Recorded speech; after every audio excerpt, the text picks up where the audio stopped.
Gobernador, muchísimas gracias por recibir a LJ.mx. La pandemia lo cambió todo. Sí. Va a dar el cuarto informe de su gobierno. La pandemia, ¿cómo cambió las previsiones que se tenían y lo que se va a decir? Incluso menciona en el dossier de prensa que lo que se va a destacar son los logros que sean de la inversión que se ha hecho en contra del SARS-CoV-2. Pero si quitamos eso, ¿qué queda? Y si no lo podemos quitar, ¿qué fue lo principal que modificó de sus acciones de gobierno la pandemia? A ver, yo creo que el reto de la pandemia cambió todo, lo aceptado. Pero el reto de la pandemia es cómo no descuidar las demás áreas. Porque si las descuidas, pasando la pandemia, todos tenemos la esperanza, que tengamos también la incertidumbre que cuando, pero todos ahí nos dicen que el refrán dice que la esperanza muere al último. Y todos tenemos la esperanza que esto acabe. Y yo siempre he pensado, dije, a ver, si esto va a terminar, pero yo no puedo descuidar, luego regresar a mi gobierno y voltear a decir, ¿y dónde quedó educación? Híjole, ¿y dónde quedó seguridad? ¿No? ¿Dónde quedó deporte, cultura? ¿Dónde quedó? ¿Por qué? Porque me concentré en pandemia. Sí tienes que dar la prioridad en pandemia, pero también hay exigencias de todos los días. Y la exigencia principal de todos los días, el temor es la pandemia y la exigencia es el empleo.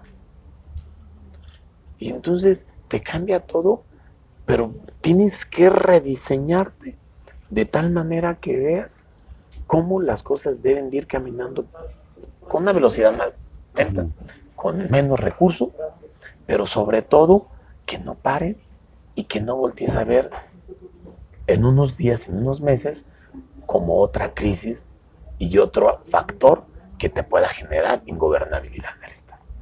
Déjame pasar al tema de movilidad e infraestructura. Había anunciado a principios de año, por ejemplo, el corredor metropolitano, toda la reconversión que se va a hacer aquí desde el Hospital Hidalgo hasta Ciudad Deportiva. ¿Cómo se modifica eso? ¿Cómo funciona el plan de inversión económica con la pandemia? Va. Dicen que el presupuesto le das todas las prioridades y lo que sobra es para obra. Cuando yo soy un convencidísimo que el tema de infraestructura de obra te ayuda a la economía. Muy bueno. Entonces empiezas a recortar. No hay de otra.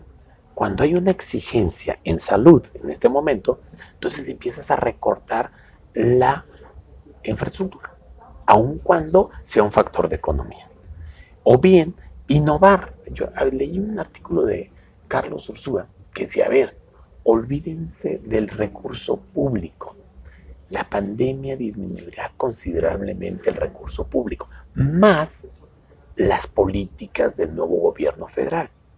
Entonces, si disminuye eso, tienes que empezar a hacer una creatividad de cómo hacerte recursos no públicos, sino privados, para poder compensar todo lo que le quitas a la infraestructura, por ejemplo, este corredor desde el bosque urbano hasta los estadios, o sea que ya se quedó mucha. Tú ya no vas a ver obra más de hasta Alameda. Y toda la infraestructura que estaba entre los estadios más la ciudad deportiva ya se quedó. ¿Para qué? Para otro sexenio. ¿Por qué? Porque los ajustes te tienen que dar y porque tienen que hacer que prioridad es salud sin dejar obra pública. Por eso hacemos otra obra pública que también va a generar y que también puede cooperar para la economía. Pareciera que infraestructura y obras son las prioridades del programa de inversión económica. Sí. Sin embargo, tiene obra que no se ve, como el colector, o lo que están haciendo en el sitio de riego número 1, o el proyecto hídrico, que ahorita me cuenta cómo les fue con eso, pero al mismo tiempo anuncia la creación del Megalimso Charro. La gente dice que es de ornato, que no funciona. ¿Cómo explicar cómo va a reactivar eso la economía? A ver, tan sencillo. Si recurso que no es público amarramos que fuera para empresas locales, como es el propio Libramiento, que son 2.200 millones de pesos, que dices tú, a ver, ese recurso es un empresario que puede decir, yo traigo una empresa de León, una constructora de León o de Guadalajara. Entonces el empuje era no solamente necesito Libramiento para desviar todos los trailers, de 6,000 trailers o camiones pesados de la ciudad y mantener vialidades más sanas o que haya una reestructura de vialidades en la capital. O sea, más allá de todo el beneficio del propio libramiento es que la derrama se quede en constructores, en el señor que va a hacer la zanja, el que vende la arena, la grava. Todos los empresarios locales van a ser de Aguascalientes y eso me permite que eso genere economía. Entonces, ¿qué es el propio lienzo charro? El lienzo charro va a generar economía, son 200 millones de pesos que se van a derramar entre empresarios locales también para poder tener una mayor dinámica económica. Ayudamos a empresas que no desaparezcan con apoyos, con subsidios, con créditos. Pero no solamente es el tema de empresas, también es el tema de generar infraestructura, porque además la infraestructura te hace que sea un Estado moderno, un Estado con la infraestructura que requiere y que eso también atrae inversiones extranjeras o nacionales. Está entramado porque, por ejemplo, me parece que hay un proyecto exitoso de reconversión en el campo. Antes que el apoyo a los productores, primero está la reconversión de más de 5,000 hectáreas, pero ¿cómo funciona el proyecto hídrico? Ahí. El hídrico es un tema también de tecnología. A ver, yo planteaba un inicio, en economía planteaba es una diversificación económica. ¿Qué significa? Que tenemos años que nuestra base económica es el automóvil, la automotriz, la manufactura, y que sin duda, a ver, al momento de una crisis mundial como la estamos viviendo, o sea, nuestra base económica es exportación. Y si el mundo está mal, pues no vas a exportar. Ya nada más lo digo ahorita, si ahorita hay incertidumbre y no hay tanta derrama económica, vas a comprar un coche. O sea, es de las prioridades que vas dejando en la lista hacia atrás. Y eso nos pega, hay que entenderlo. Y hace 4 años yo no sabía la pandemia y en cambio le aposté a que no podemos tener todos los huevos en la misma canasta. Y le apostamos a nuevos esquemas de turismo, como la ruta del vino, y que nació siendo un exitazo económico. Y le apostamos a que el campo tiene que reconvertirse en tecnología. ¿Y cómo? Pues simplemente no puedes regar el maíz o no puedes regar el espárrago. Ahora podemos regar espárrago, uva, jitomate, pimiento morón, la uva, todo. O sea, pero la tienes que regar cuidando el tema del agua, cuidando nuestro vital líquido que no tenemos en Aguascalientes y sobre todo reconvirtiendo el producto a un valor agregado donde el campo pequeño de Aguascalientes es uno de los que exportan ya bastantes productos. Entonces, el proyecto hídrico es un proyecto de tecnología, de reuso de agua que quedará para las próximas administraciones y nosotros tenemos que ir arrancando todos los estudios, todos los consensos con los más de 5,000 hectáreas del distrito de riego y sobre todo con los municipios, porque ellos serán los que van a captar el intercambio del agua. ¿Cómo hacerlo sin la ayuda de la federación? Es un proyecto, yo creo que es el único proyecto que el presidente va a comprar de Aguascalientes. Digo, perdón por el pesimismo, ¿no? Pero yo lo que espero del gobierno federal es que no descuide sus funciones en el Estado. Nosotros seguiremos luchando por el tema del fortalecimiento del federalismo, pero que no descuide. ¿Cuál es nuestro? Por ejemplo, un ejemplo muy claro de estos momentos. Que no hay recursos de ST, entonces ¿cómo le va a dar mantenimiento a la 45? Nada más pongo ese ejemplo. O sea, él es su función de él, yo tengo mis funciones en mis carreteras estatales, él en las federales, y que no se descuide ahí. Pero un proyecto específico es comprar el reuso del agua, hay un compromiso, cada vez que lo veo, es exclusivamente el único proyecto, y créeme que si ese proyecto cuaja con recursos federales y recursos públicos estatales, créeme que estamos a 100 años de beneficio, o sea, con 100 años de beneficio sin duda, y ojalá que lo concluyan los próximos sexenios. De mi parte estoy comprometidísimo con el tema vital de una política de agua para poder realmente empujarlo hasta que llegue mi último día de gobierno. Hablaba de la incertidumbre de la pandemia, pero ya se preveía, ya teníamos malos indicadores económicos antes de iniciar este año. La actividad industrial estaba bajando, sí. Aunque Aguascalientes está en el segundo lugar del PIB estatal, también había ya un periodo de recesión por 3 trimestres seguidos y viene la pandemia. Sí. Entonces se dice que es posible que haya un descenso del 15% del PIB. ¿Cuáles son sus previsiones? Aquella parte de diversificación de economía, con tecnología, ciencia, innovación, logística, campo, era justamente porque los ciclos de la economía en sectores como la automotriz tienen sus picos y bajas. O sea, me tocaron los 2 primeros años hasta arriba en tema de exportación de automóviles y producción de automóviles. Íbamos a ir a la baja, o sea, eso yo lo veía fuera de la pandemia. O sea, lo veías. Un análisis que hizo Citibanamex con CIDE era clarísimo, por eso nosotros metimos a eso. Y viene la pandemia y la caída es rotunda. Entonces, este tema nos lleva a esa diversificación, a esos números donde dices, a ver, no puedes solamente en la parte automotriz tener todo lo que tu economía requiere, y por eso cambiamos, por eso Continental abre en unos meses ya, pero con tecnología. Tec Mahindra también tiene tecnología, y Texico tiene tecnología. O sea, nuestra apuesta es a la tecnología, a la logística, y sí continuar con una industria que nos ha dado mucho como la parte automotriz. Entonces llega esta caída, viene la pandemia, nuestro pronóstico es, claro que va a ser de 2 dígitos, la parte del presupuesto que maneja como macroindicadores como que te dan una esperanza, ¿no? O sea, un dólar controlado, un barril a un buen precio de 42, una inflación controlada, un crecimiento del 4.6, o sea, te dan cierta esperanza. Pero ya cuando analizas cada uno de ellos, o sea, una caída del 8% en este año, con un crecimiento del 4% el próximo, pero ya cuando analizas cada uno de ellos dices, no hay forma. No hay forma. Mi estimado es que vamos a caer a 2 dígitos, o sea, 10, 12%. Mi estimado es que no vamos a crecer al 4.6, a pesar de que venimos de un decrecimiento y que es fácil el crecimiento y se impacta más fácilmente, ¿no?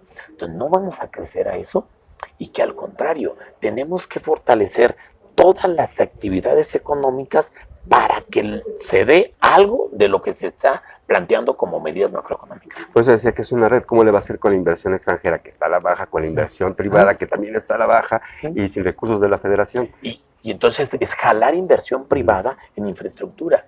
O sea, ¿por qué el libramiento? ¿Por qué podemos generar aquí en 3 Centurias, en todo lo que falta de restaurar de las naves, una APP o una concesión con inversión de un área de activación de atractivos familiares? O sea, ¿cómo generar que la propia Hacienda Peñuelas pueda reactivarse con inversión privada?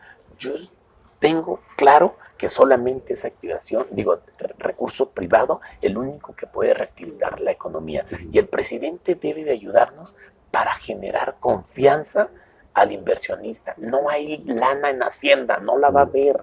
Está el PEF muy maquillado. No va a haber. No me lleve a lo de las alianzas y el gobierno, porque quiero, en educación, por ejemplo, hay una enorme inversión en capacitación con lo de la pandemia, la capacitación para los maestros para el Google Meet, la creación de cuentas para los alumnos, pero ¿qué está previendo para el 2021 y de los efectos que tenga, por ejemplo, la educación a distancia en los niños y en los maestros? A ver, Razago, a ver, el que no entienda las cosas como vienen para poder plantear soluciones, pues vamos a tener peores resultados. O sea, rezago. Salud te da economía. Economía te puede dar seguridad. Y el efecto que ahí está dormido con rezago es educación. Educación. O sea, por mucha tecnología, por mucha distancia, por mucho internet, no estamos cumpliendo. Por mucha voluntad hasta de los maestros, no estamos cumpliendo, ¿verdad? El tema va a haber rezago educativo. Y ese rezago educativo tenemos que cortarlo lo más rápido posible, y más en estados como Aguascalientes, que también su atracción de inversión es en base al tema del capital humano, la preparación que tenemos de nuestros alumnos. Entonces, ese rezago es un tema de deuda con la generación que también urge tomar medidas y plantear esquemas híbridos, como ya lo estamos haciendo en Aguascalientes en educación media, donde ya van algunos días, ya van algunas horas, ya van algunas materias, y eso está generando en realidad una nueva dinámica entre los jóvenes de educación media y también el socializar entre ellos que nos evita problemas psicológicos.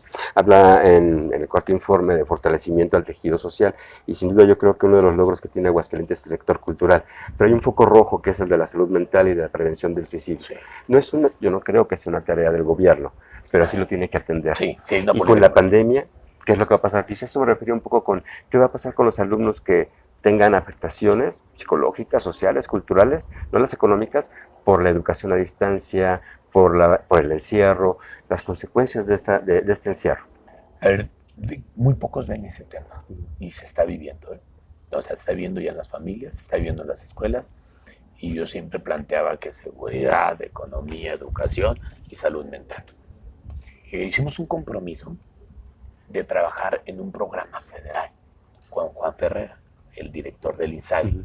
Hicimos ese compromiso de que en menos de 2 semanas vamos a aterrizar todo un programa psicológico y sobre todo implementarlo en los propios hogares y en las propias instituciones de educación, aquellas que ya pueden regresar, porque el efecto sí se está dando, el encierro, el temor a ser infectado, la parte de la falta de socialización, el niño quiere jugar, los niños, yo fui el otro día a una gira con poquitos niños a las escuelas y les pregunté a quién regresar a su escuela, todo el mundo decía que sí, las mamás no se digan.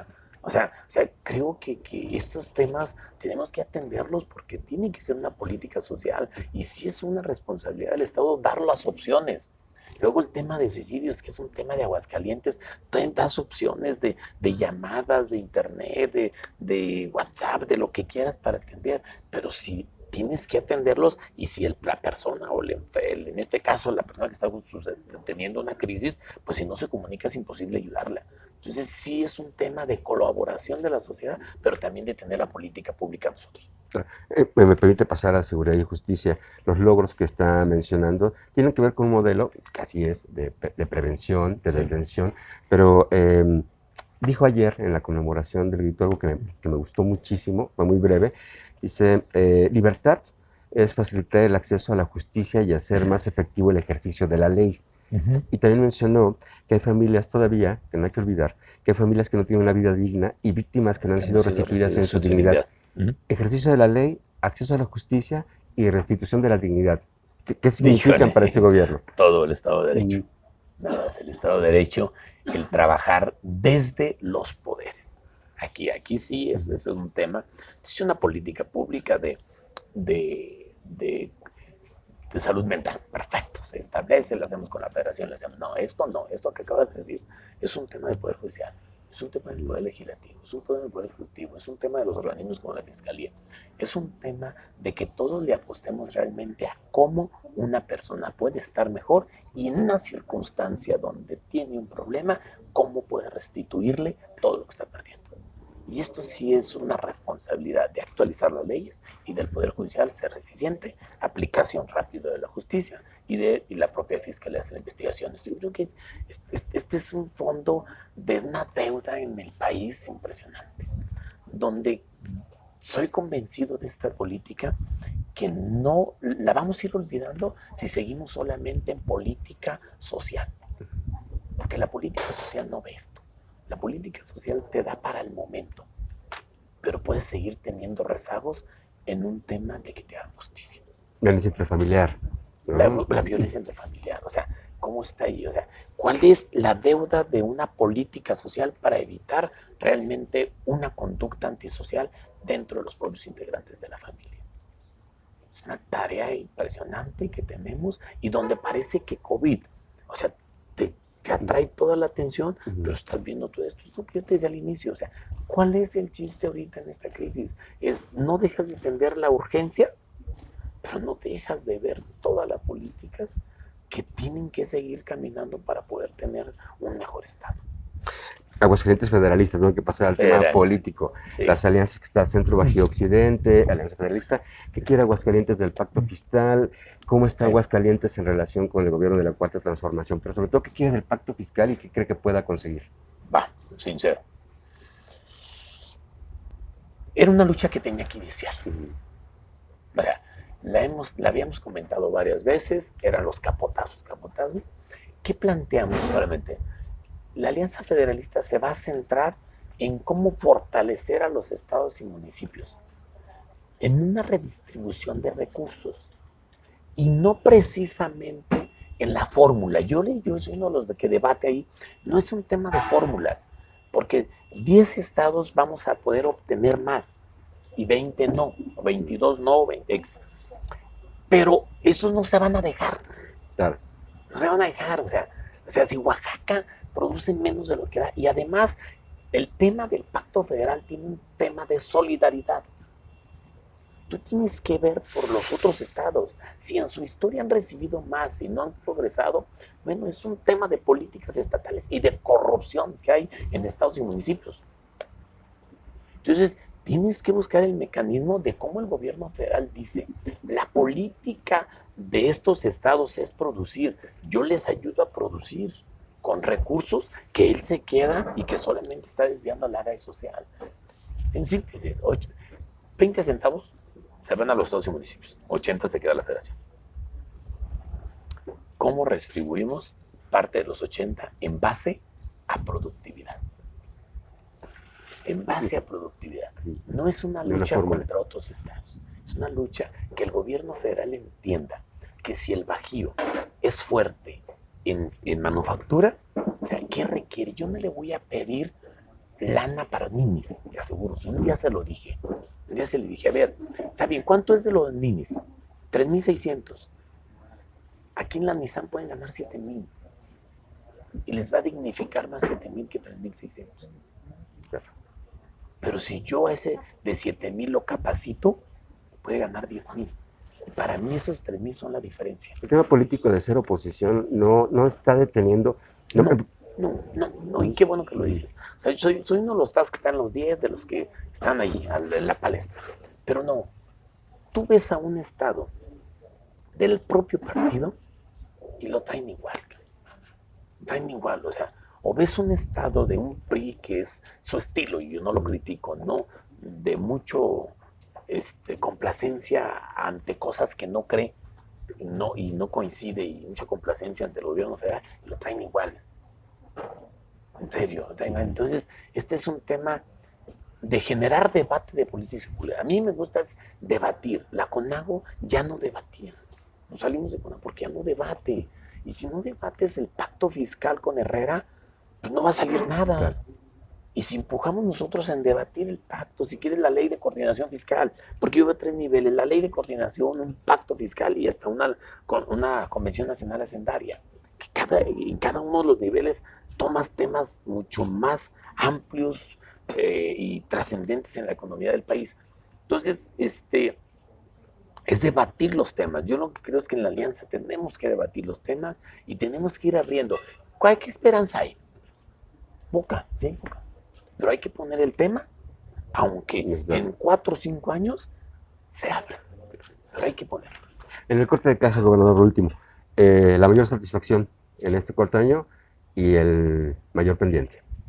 Sin duda la mayor participación la mayor satisfacción es la participación de la gente. Si es un Aguascalientes que te ayuda, si es un Aguascalientes que exigente, pero te ayuda. Un Aguascalientes que sin duda la política de movilidad la compra bien, que exige que seguridad no se nos caiga, que no se nos descontrole un estado porque se puede descontrolar de un día para otro, y que está viendo el sacrificio que está haciendo el sector salud y que estamos reconociendo que tenemos un buen sector salud. La satisfacción es la sociedad, no son las obras, toda una obra, o sea, todo un distribuidor, Zacatecas, salida a Zacatecas es una satisfacción, pero yo creo que la mayor satisfacción es que la sociedad reconoce el esfuerzo que estamos haciendo y que participa en él. ¿Y la otra cuál? ¿Cuál es el mayor reto? ¿En qué queda hablar? El mayor reto es que estos 2 años que son más complicados, van a ser complicados. Pandemia, gobierno federal y elecciones 21 y 22. Así, complicado.